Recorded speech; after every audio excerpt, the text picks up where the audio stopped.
te conhecer e prosseguir em te conhecer. É tudo que eu quero pra minha vida, Senhor. Olá, tudo bem a todos? Estamos aqui mais uma vez para mais uma aula da EBO, a Escola Bíblica Online da Igreja Nova Vida em Porto da Pedra.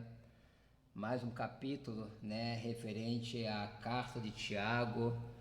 Nós já estamos na quinta e última carta referente a Tiago. Nós tivemos aulas com os nossos professores nas aulas anteriores, uma carta riquíssima, do apóstolo Tiago, falando acerca dos cristãos dispersos, os cristãos que foram, se espalharam em função da perseguição. E hoje nós estamos terminando essa carta de Tiago.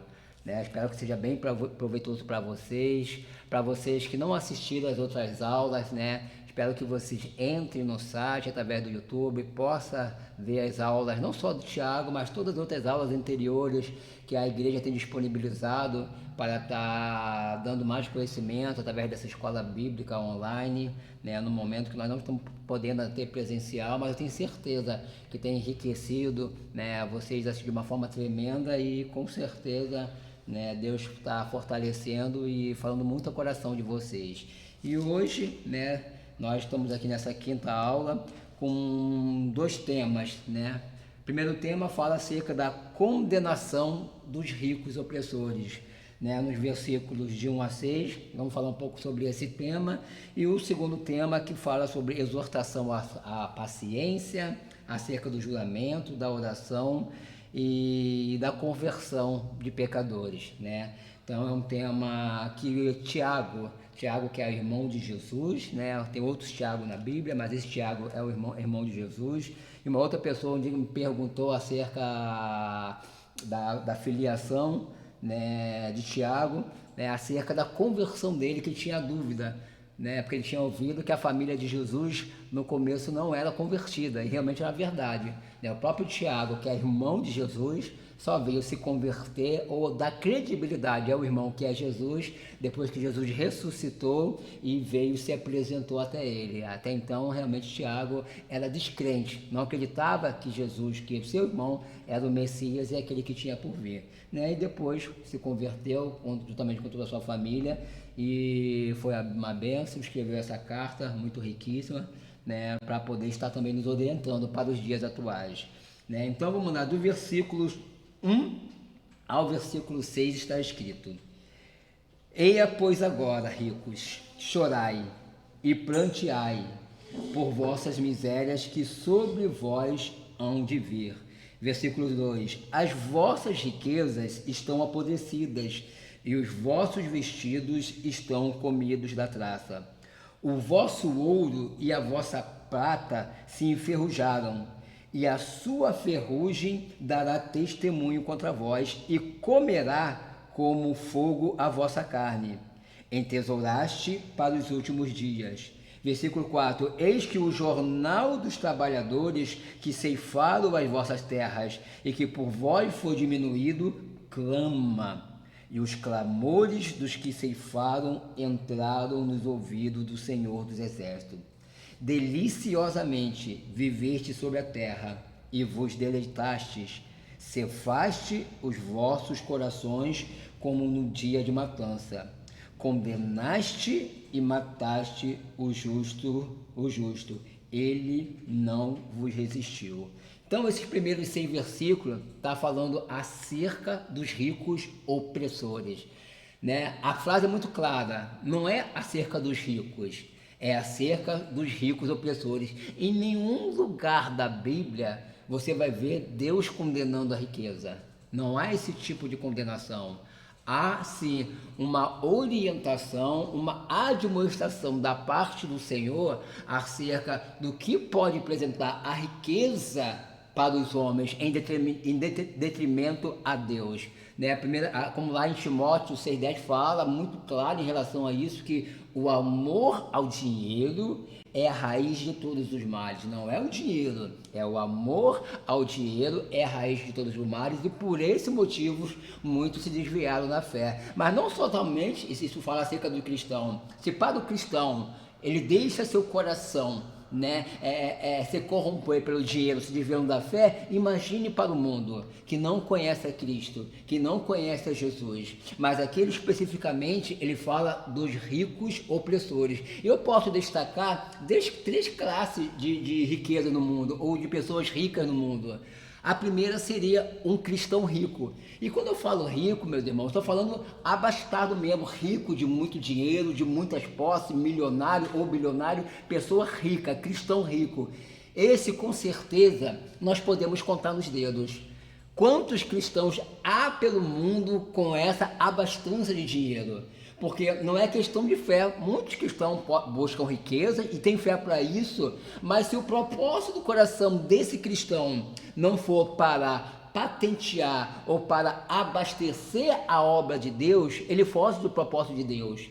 Porque para Deus não tem como um cristão ele ser rico, ele ter muito dinheiro, ele ter muitas posses e não usar em prol da obra de Deus, e não usar em prol do reino de Deus. Então, o deliberar uma riqueza para o cristão, para Deus, só tem que ter esse propósito, para a manutenção da obra de Deus, para o crescimento da obra de Deus, para a expansão do reino de Deus, em prol do próximo. Se não for esse o propósito do cristão que quer, possivelmente Deus não vai conceder. Mas, lógico, Deus não é para ficar em miséria, não. Deus nos dá o suficiente para nós vivermos. Deus nos dá o suficiente para nós termos um pouco de cada na nossa vida e vivemos uma vida deleitosa.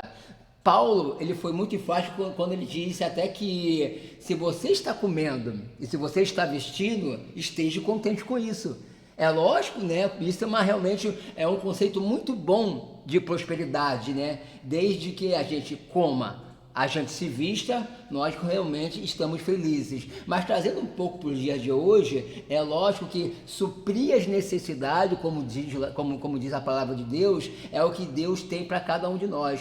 Nós temos que viver contente com aquilo que nós temos, que dá para nós comermos, nos vestirmos, pagarmos as nossas contas, de repente ter uma casa, ter um bom carro, mas nada além disso, para que de repente o nosso coração não se corrompa. Se nós não estamos preparados para ter riqueza, para investir na obra de Deus, como cristão, Deus não vai investir ou não vai nos dar essa condição. Então esse é o primeiro rico que eu poderia mencionar. Um cristão que pode enriquecer, porque Deus vê no teu coração que ele quer enriquecer para fazer com que esse dinheiro venha a ser investido na obra de Deus. Mas também tem um outro rico.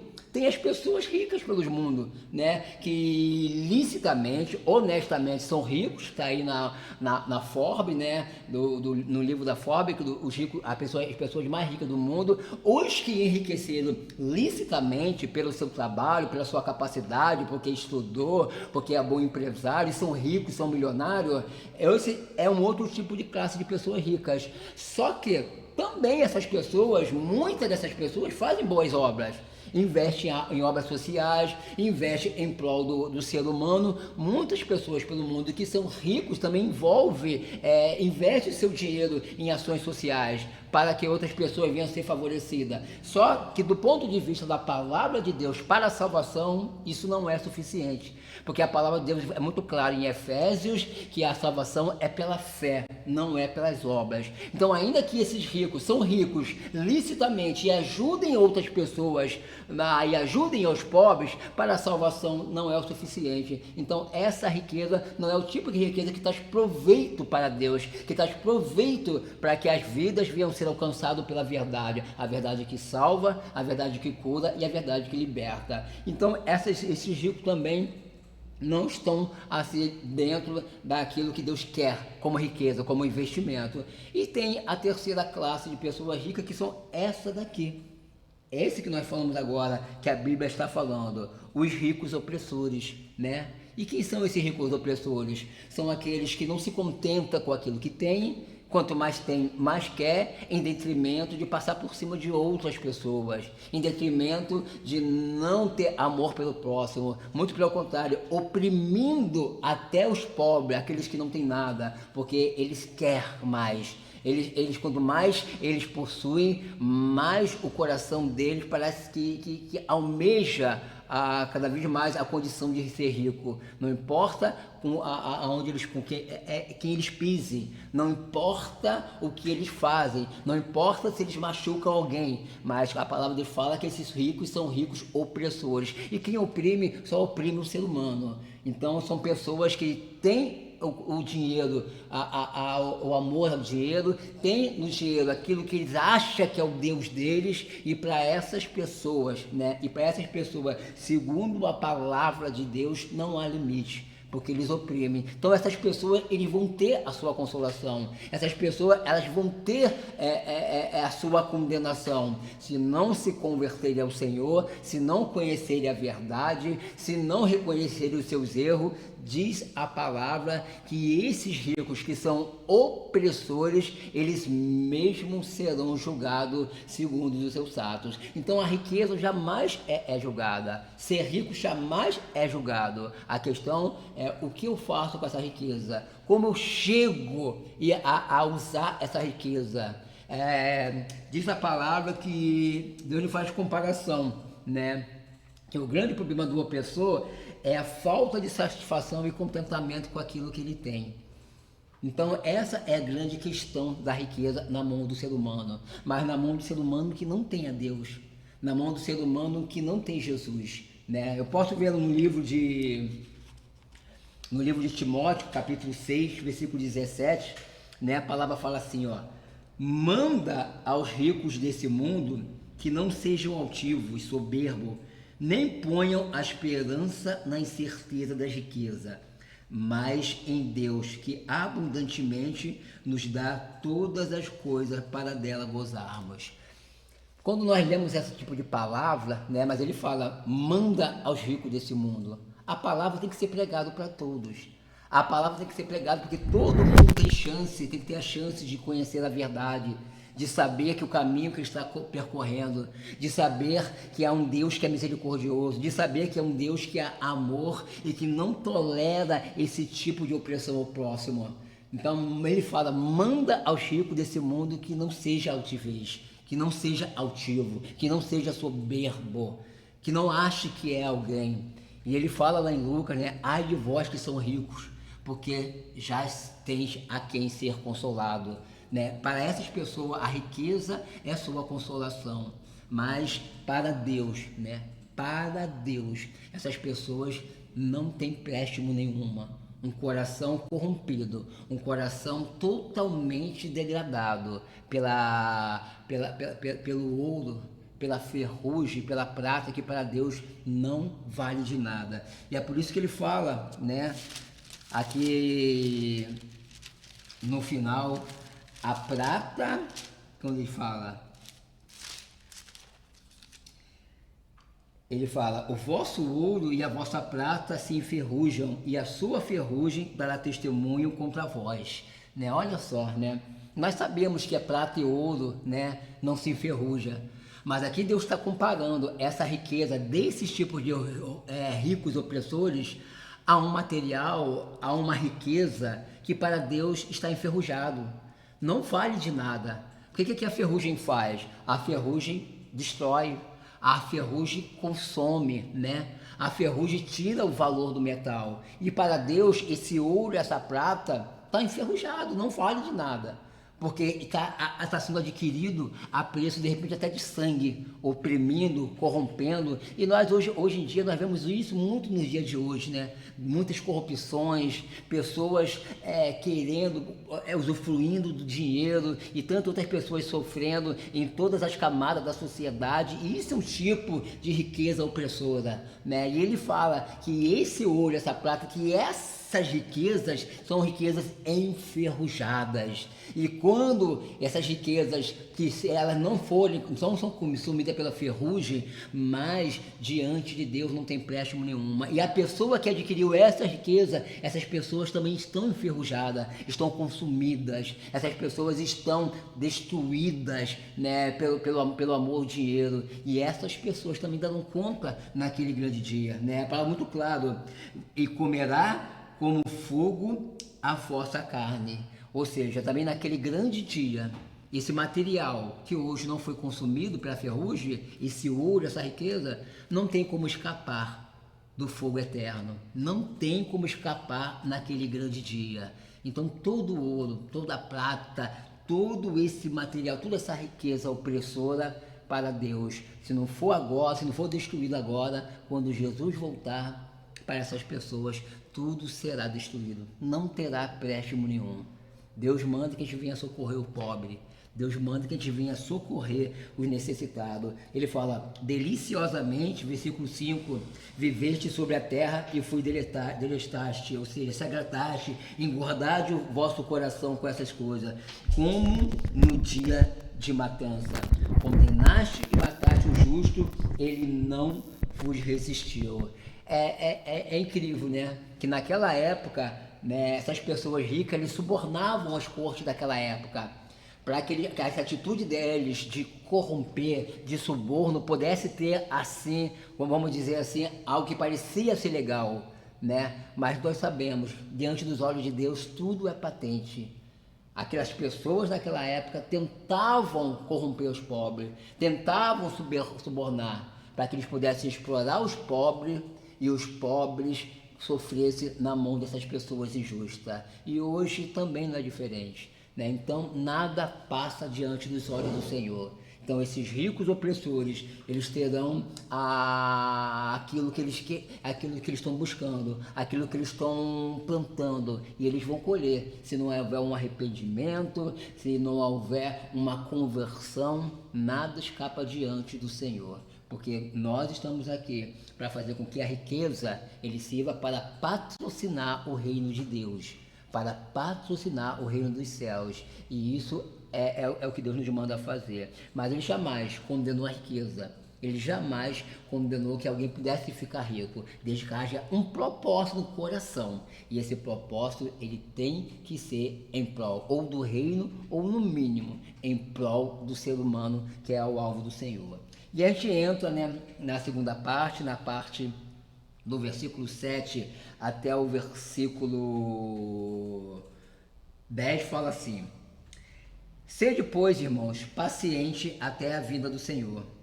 Eis que o lavrador espera o precioso fruto da terra, aguardando com paciência até que receba a chuva temporã e serodia. Sede vós também pacientes, fortalecei os vossos corações, porque já a vinda do Senhor está próxima. Irmãos, versículo 9, não vos queixais uns contra os outros, para que não sejais condenados. Eis que o juiz está à porta.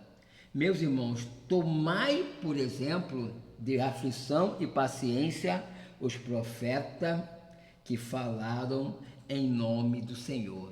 Esses 4 versículos, mano, falam a exortação acerca da paciência.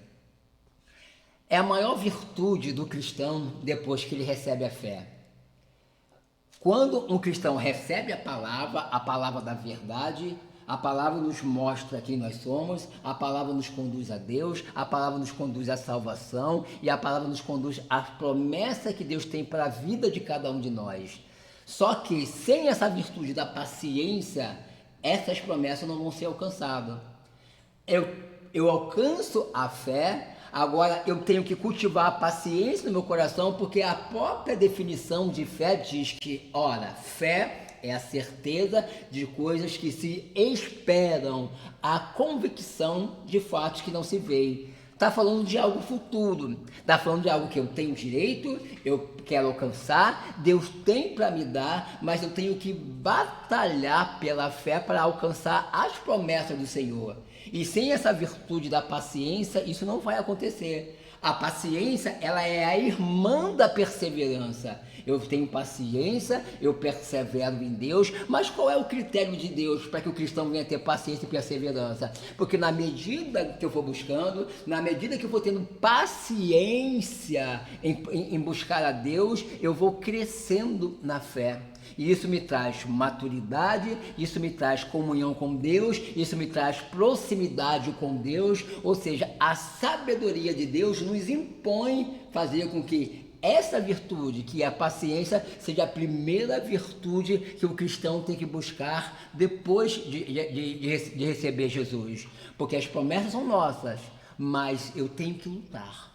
Mas eu tenho que ter paciência. Lá em Hebreus 10:36 fala assim: ora, porque necessitar de paciência, para que depois de haver feito a vontade de Deus, possais alcançar a promessa. Olha, o próprio Deus fala que nós necessitamos de paciência, para que depois de haver feito a vontade de Deus. Qual é fazer a vontade de Deus? É estreitarmos nosso relacionamento com Deus, é buscar a Deus. Aí eu tenho que ter paciência para que eu possa alcançar as promessas do Senhor, porque Deus não quer que nós venhamos ficar no meio do caminho. Deus não quer que nós venhamos a ter um coração onde eu busco a Jesus hoje e quero as bênçãos para amanhã, porque eu não vou me edificar espiritualmente, eu não vou valorizar a minha salvação. Então, meu primeiro critério como paciência é porque eu vou ter maturidade, eu vou fortalecer a questão da salvação, que é a maior promessa dentro da Bíblia, e paralelamente, em que eu for buscando o reino dos céus, como diz a palavra, as demais coisas vos serão acrescentadas. Jesus quer nos amadurecer. Jesus quer nos dar maturidade espiritual, e só com paciência e com perseverança é que com certeza nós vamos alcançar êxito diante do altar do Senhor. Boa parte dos cristãos, muitos cristãos que estão afastados, é porque não foram pacientes, conheceram a Deus, né? Mas vieram com as suas urgências, vieram fazer de repente Jesus de garçom, e não sabe que Jesus quer trabalhar na nossa vida, quer trabalhar na nossa vida espiritual, quer nos fazer ter intimidade com Ele, porque tendo intimidade com Deus, meu querido, nós temos fé, nós temos confiança, nós temos convicção. Por mais que a situação possa estar contrária, eu tenho uma fé firmada no Senhor, que aquele que Ele prometeu, Ele vai cumprir. Então isso está firmado no meu coração, eu sei que eu vou receber, por isso eu vou ser paciente, eu vou perseverar, porque aquele que prometeu é fiel para cumprir. Ele fala, né? E ele fala acerca do lavrador, né? Eis que o lavrador espera o bem posto do fruto, ou seja, né?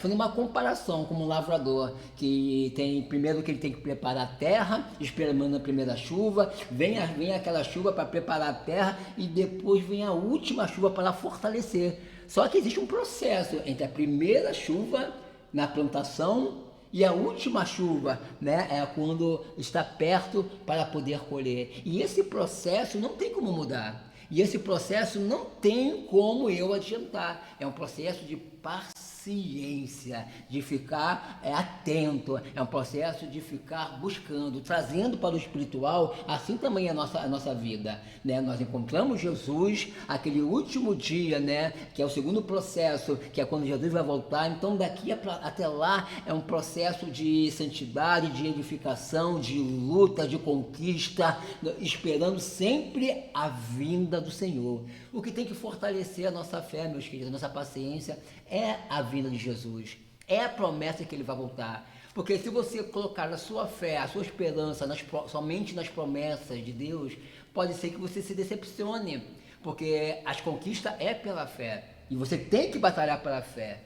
Mas se você for uma pessoa que não batalhar pela fé, você também vai esquecer da salvação, vai desanimar e vai ficar para trás como muitos ficaram, né? Então existe um processo para que a gente comece a plantar, e um processo para que a gente colha lá na frente, né? Se nós Jesus voltar, nós temos que estar pronto, nós temos que estar esperando, né? Ou se o cristão partir antes de Jesus voltar, ele tem que partir salvo, trabalhando, né, na expectativa, ali lutando, ali fazendo a obra de Deus, se envolvendo com as coisas de Deus. Isso traz fé, isso traz motivação, isso traz presença de Deus. Ou seja, nós temos muitas formas de podermos nos alegrarmos, primeiramente pela gratidão da salvação, e quando também a gente consegue se envolver com as coisas de Deus, muito mais o Espírito Santo investe sobre a vida do cristão, para que ele seja uma pessoa que tenha uma motivação a mais, além de Jesus, ganhar almas para o reino dos céus,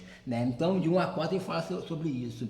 Sede vós também paciente, fortalecei os vossos corações, porque a vinda do Senhor está próxima. Ou seja, alerta, né? Eu estou em Jesus, Porque por tudo que eu tenho ouvido, tenho visto, Jesus está próximo. Então eu tenho que ser vigilante. Então eu tenho que ter propósito. Então eu tenho que ter um alvo, que é me agarrar por nessas promessas, para que eu não olhe para a circunstância e a circunstância venha me enganar, né? Irmãos, versículo 9: não vos queixeis uns contra os outros, para que não sejais condenados. Eis que o juiz está à porta. E quem é que se queixa, irmãos? Senão aquele que não está firmado na promessa, senão aquele que não está firmado na perspectiva das promessas do Senhor. Porque a partir do momento que eu não tenho paciência no meu coração, eu vou olhar a circunstância. E quando eu olho a circunstância, eu acho que tudo está demorando, eu acho que nada está bom, eu acho que Jesus não está me vendo, eu acho que não está dando certo, não estou fazendo aquilo que é certo. Ou seja, a impaciência do coração da pessoa faz com que a pessoa se queixe, faz com que a pessoa fique lamuriando, se queixando. Tudo isso desagrada a Deus, tudo isso é atraso espiritual. Mas se você fortalece a sua fé na promessa, se você crê de todo o teu coração na expectativa das promessas de Deus, você não vai se queixar. Você vai dando glória a Deus, você vai agradecendo a cada dia a Deus pelas promessas, pela presença dele na tua vida, você vai se fortalecendo na promessa, como falou Abraão. Então ele fala: irmãos, não se queixais uns do outro, não vos queixeis uns contra os outros, para que não sejais condenados, né? Porque o juiz está à porta. Deus é o som dos nossos corações. Deus vê aquilo que nós estamos fazendo, Deus vê as nossas obras. Então fortalecei-vos, né, na perspectiva de que aquilo que Deus prometeu, Ele vai fazer na tua vida, né? E olha para Jesus, se firme em Jesus, seja um instrumento na mão do Senhor. Não se queixe de nada, não se queixe contra o seu irmão, não se queixe da situação. Deus tem o melhor para você. Busca aquilo que é de direito, busca aquilo que Deus te concede através do sacrifício da cruz. E você não só não vai mais se queixar, como você vai ser ajudador de outras pessoas na edificação da caminhada de uma outra pessoa, porque Deus quer usar você. Mas para isso é necessário que você venha ser lapidado, a sua vida vai ser lapidado, a sua caminhada venha ser lapidada através da paciência, da perseverança e da fé na promessa do Senhor, né? Versículo 11 ele fala: eis que temos por bem-aventurados os que sofreram. Ouviste qual foi a paciência de Jó, e viste o fim que o Senhor lhe deu, porque o Senhor é muito misericordioso e piedoso. Nós conhecemos bem a história de Jó, né? Não exatamente em função do sofrimento dele, né? Porque possivelmente ninguém quer passar o que Jó passou. Eu não sei se é homem no mundo que já passou por essa experiência, eu acredito que não, mas o exemplo de Jó é o exemplo de pessoas que não perdeu uma ou outra coisa, ele perdeu tudo que ele tinha. Ele foi tocado na sua alma, no seu espírito, nos seus sentimentos familiares, em tudo que um ser humano pode ter, física ou espiritualmente. Jó foi tocado. Só que no seu lado espiritual, na sua integridade para com Deus, não foi tocado. Porque em detrimento de tudo que ele perdeu, jamais ele murmurou, ele jamais ele reclamou contra Deus, ele jamais direcionou tudo que ele estava passando a Deus, mas não, né? Ele até disse: Deus me deu, Deus tirou, louvado seja o nome do Senhor. Ele teve paciência, e não que Jó esperasse receber tudo de volta como aconteceu, não. Ele simplesmente não deixou que nada dos seus lábios viesse denegrir a integridade de Deus na sua vida, né? Como eu falei, né? Nós não passaremos por isso, com certeza, mas por muito menos. Por que as pessoas murmuram? Por que as pessoas reclamam? Por que as pessoas deixam de olhar para a bondade de Deus? Se há um adjetivo que Deus é na nossa vida, Ele diz que Ele é bom. Se Ele é bom, Ele só me dá aquilo, Ele só tem o melhor para cada um de nós. Se Ele é bom, é nisso que eu tenho que acreditar. Porque a cada dia Ele tem cuidado de mim, Ele tem cuidado de você. Acredite nisso, acredite nessa bondade. Não duvide do amor e da misericórdia de Deus, assim como foi com Jó. Ele provou do amor, ele provou da misericórdia de Deus, porque em nenhum momento, né, ele se mostrou contrário a tudo aquilo que estava acontecendo. Ele não, como eu falei, ele não direcionou a Deus, mas se manteve firmado em Deus, que ele sabia que Deus era aquele que cuidava da vida dele, em detrimento daquilo que ele estava passando, né? Versículo 12 ele fala: mas sobretudo, meus irmãos, não jureis nem pelo céu, nem pela terra, nem façais qualquer outro juramento, mas que a vossa palavra seja sim, sim e não, não, para que não caiais em condenação, né? Naquela época, né, antigamente, o juramento era uma prática praticamente normal, né? Fazer juramento em nome de Deus, né? Porque isso simbolizava uma confirmação de autoridade, né? Isso simbolizava uma confirmação de uma promessa, né, falando em nome de Deus. Mas isso foi no Velho Testamento. Hoje no Novo Testamento, depois de Jesus, né, a palavra de Deus é muito clara em relação a isso, né?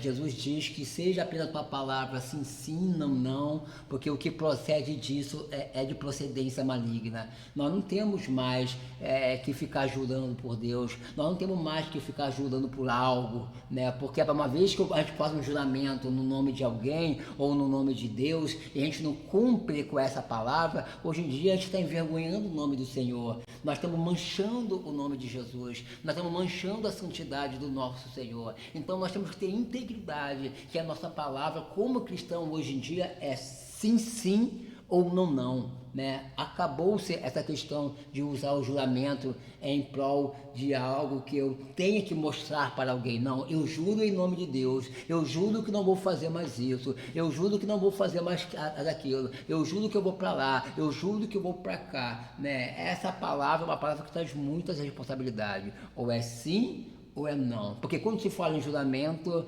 as pessoas levam logo em consideração que está sendo em nome de Deus, e não é assim que nós temos que usar o nome do Senhor como uma forma trivial, como algo solene, mas que muitas vezes é falso e que não agrada o coração de Deus. Então é sim, sim e não, não, como diz a palavra do Senhor, né? E lá no versículo 13, só dando uma enfatizada, né, no versículo 12 sobre essa palavra, ele fala assim: mas sobretudo, né, a importância da palavra do cristão, irmãos, ela é muito importante, porque ele começa dizendo, né, mas sobretudo, meus irmãos, não jureis.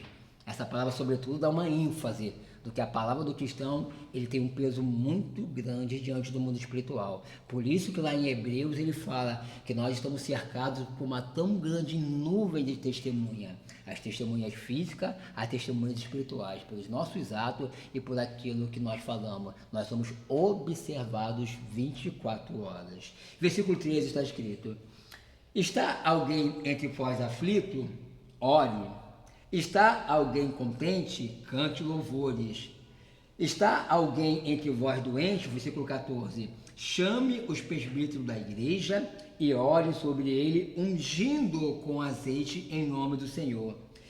Versículo 15. E a oração da fé salvará o doente, e o Senhor o levantará. E se houver cometido pecados, ser-lhe-ão perdoado, né? Aqui é um assunto que às vezes tem algumas interpretações diferenciadas, né? Não sei tanto por parte de igreja, mas por parte de pessoas. O 13 ele fala: está alguém entre vós aflito? Ore, né? Aqui fala, irmãos, de aflição.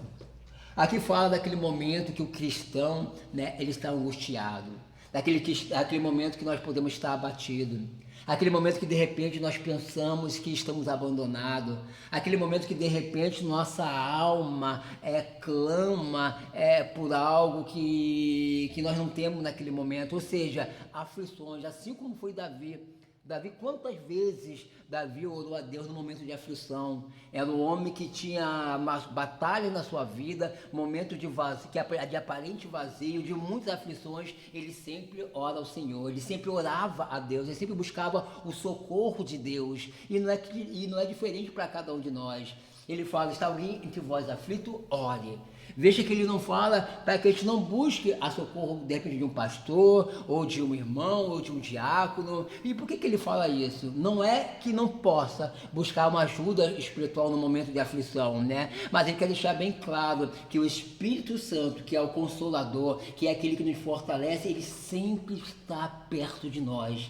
Ele quer nos estreitar esse relacionamento, nesse momento que nosso coração está abatido. Ele está falando, olha, no momento que vocês estiverem aflitos, sentirem cansados, abandonados, oprimidos, orem, busca-me que eu virei e te fortalecerei, consolarei o vosso coração, porque ele diz que ele é o nosso socorro bem presente, como falou o salmista lá no capítulo 46. Deus, ele é o socorro bem presente no momento de angústia e tribulação. Por isso ele sempre está perto. Por isso ele sempre está presente. O que nós temos que fazer é orar, para que nós venhamos receber esse bálsamo, para que nós venhamos receber esse socorro, para que nós venhamos receber esse fortalecimento espiritual. Porque quando não tem ninguém por perto para nos ajudar em oração, Jesus está falando que ele sempre está por perto. Ore, fale com Deus, Senhor, me socorra, Senhor, me encha, e ele sempre nos ajudará, ele sempre nos fortalecerá, ele sempre nos levantará, porque ele é bom. E ele fala, né, está alguém contente? Cante louvores, né? Não tem como, né, irmãos?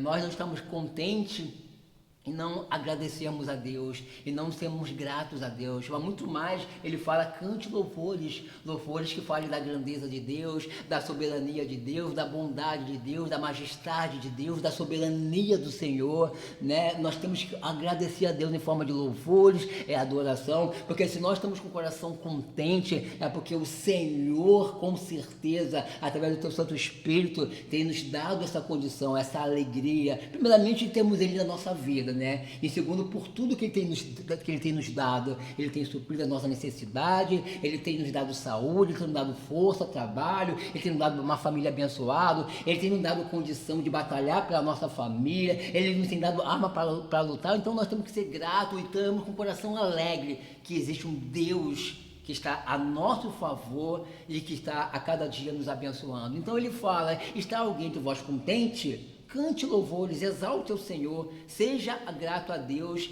que Deus com certeza se alegra muito, irmãos, quando nós temos esse tipo de gratidão de cantar louvores e adoração ao Senhor por tudo que ele tem feito, né? Versículo 14 ele fala, está alguém entre vós doente?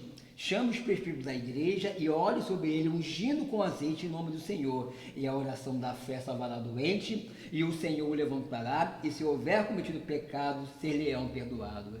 Esses dois versículos subentende-se alguns estudiosos que esses presbíteros, né, que homens que estavam à frente do trabalho naquelas igrejas, são homens possivelmente maduros na fé, são homens cheios de fé e oração. Esses homens, esses presbíteros, eles tinham possivelmente os dons de cura. Eram homens que eram chamados na sua casa ou no lugar onde eles pregavam a palavra de Deus, e eles tinham o dom de curar, para ir na casa desses enfermos, para ministrar a cura para eles.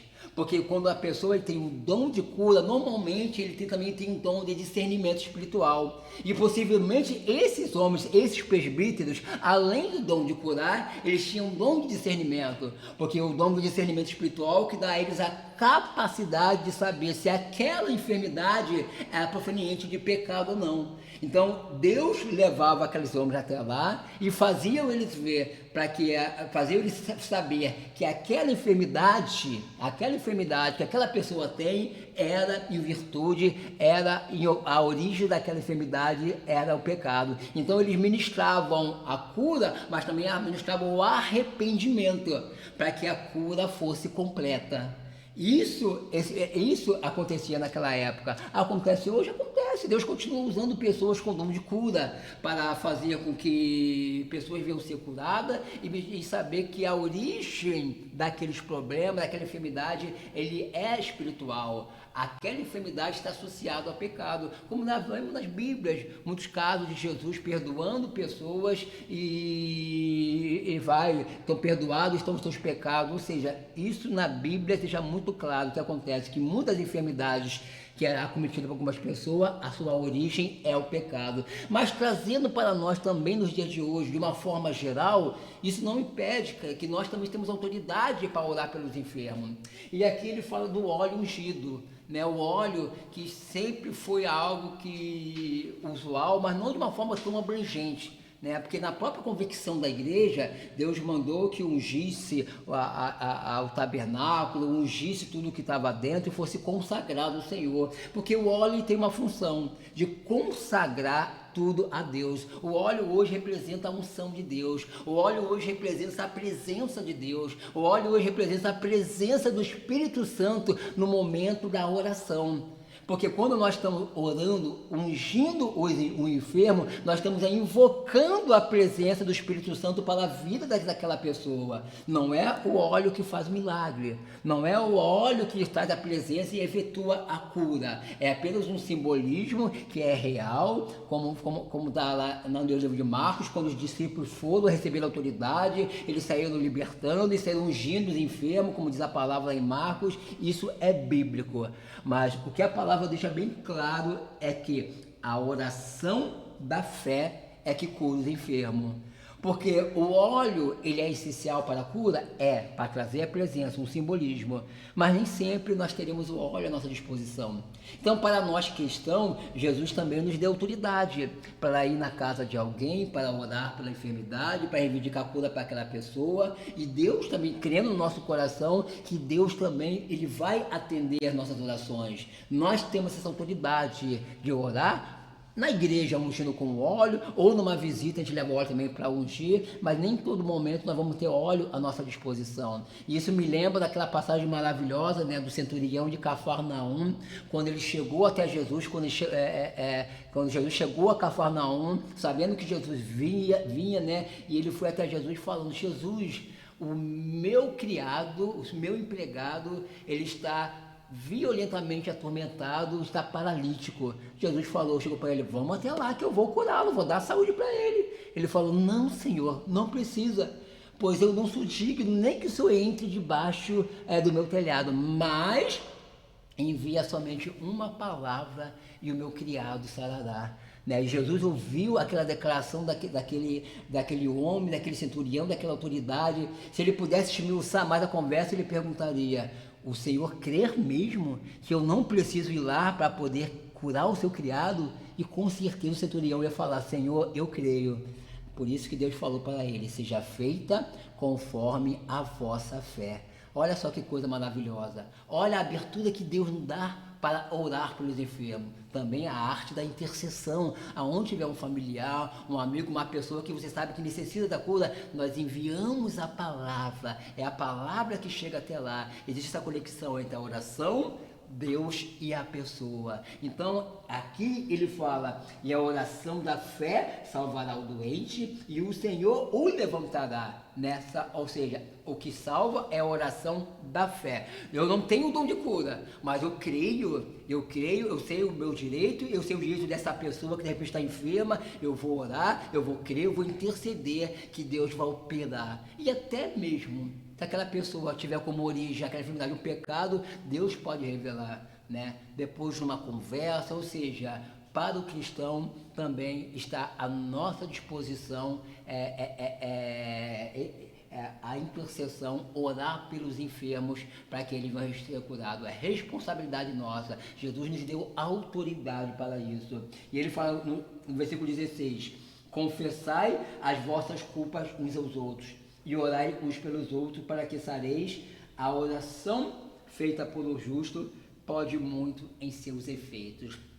Eu quero trazer esse versículo, quando ele fala confessar as vossas culpas uns aos outros, não é de uma forma aberta, não é de uma forma em que numa roda de pessoas ou num grupinho de pessoas vai começar a confessar a culpa um ao outro. Não, eu quero levar esse versículo para aqueles que têm algo contra alguém, algo específico que gera um ressentimento no coração, um sentimento de uma pessoa que por outra está entristecida por algo que a outra fez ou por algo que ela mesma fez e se sente deprimido, se sente entristecido, porque quando nós temos um sentimento de tristeza em função de um ressentimento, de uma mágoa, de uma ira, Deus nos manda que nós devemos confessar.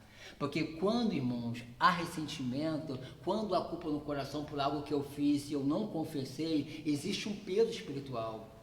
Um coração está preso no mundo espiritual, ou os dois corações estão presos no mundo espiritual, a não ser que alguém tome uma atitude espiritual de quebrar esse ciclo. Porque se eu tenho algo contra alguém e eu não peço desculpa, os dois corações estão presos. Mas quando eu chego, eu confesso a minha culpa a essa pessoa, olha, me desculpa, eu errei, me desculpa, aconteceu isso, me desculpa por aquilo que eu fiz, me desculpa pela palavra, ou seja, quando eu faço isso, eu faço a vontade de Deus, esse ciclo é quebrado diante do mundo espiritual. Basta que uma pessoa faça a obra. Eu posso ter algo contra alguém, eu vou lá, eu tenho que pedir desculpa segundo a palavra, eu tenho que chegar lá e me desculpar, porque mesmo que a outra pessoa não aceite a desculpa, não há mais culpabilidade no mundo espiritual. Eu vou orar pela outra pessoa, porque eu me alivio diante de Deus, eu quebro essa maldição, não deixo que o inimigo coloque mais esse ressentimento entre mim e a outra pessoa, eu não luto mais contra carne e sangue, e eu tenho condição de abençoar a outra pessoa, porque o meu coração ficou livre, porque o meu coração ficou aberto, porque agora eu tenho novamente acesso a Deus, porque quando há ressentimento, irmãos, uma das primeiras violações, segundo a palavra, é não luteis contra a carne e o sangue. Você não tem que lutar contra o ser humano.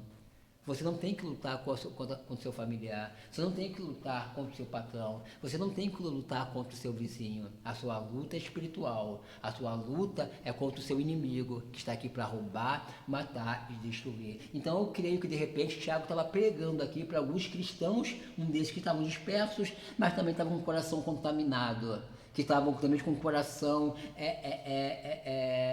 um coração contrário a outras pessoas. Ele fala: confessai as vossas culpas uns aos outros e orai uns pelos outros para que sareis. E a oração feita por um justo pode muito em seus efeitos. Quando meu coração está aberto, quando não há mais nenhuma culpabilidade, quando não há mais nenhuma barreira entre eu e outra pessoa, eu oro para aquela pessoa, porque eu me torno novamente justo diante do Senhor, e o Senhor abre as janelas dos céus, me abençoa e abençoa a vida daquela outra pessoa também.